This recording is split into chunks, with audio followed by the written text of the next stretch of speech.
Hi, I'm making a quick video to talk about the softness in portraiture.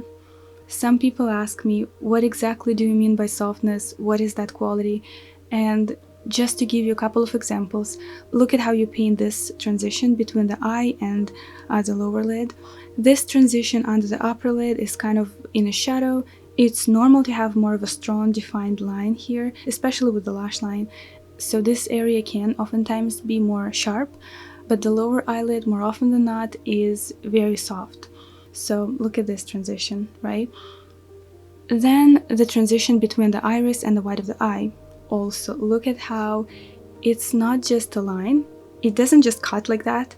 There is actually a transition, some kind of softness that you can add like this. I like to do these kind of strokes with a small brush usually. Even when you work on a bigger area, you can still take a small brush like that and do like this, or you can take a bigger brush. Let me show you.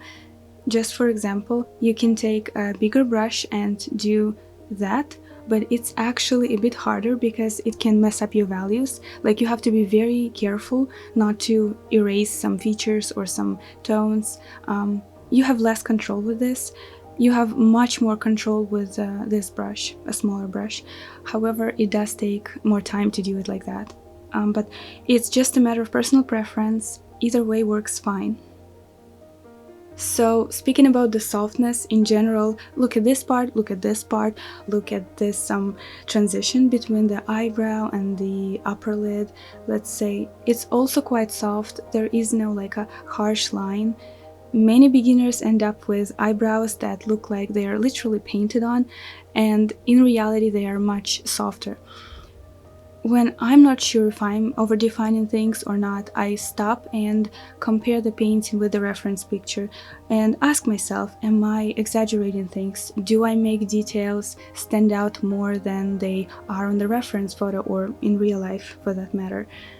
Sometimes too many details actually can make the painting less realistic, not more. An example I use is when we look at a person in real life, we don't notice every little thing, every hair, it all just flows together.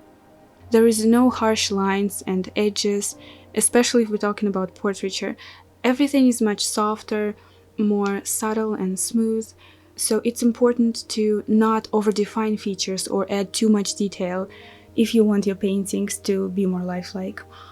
And that's all that I wanted to share with you today. Have a nice day, and I'll see you next time.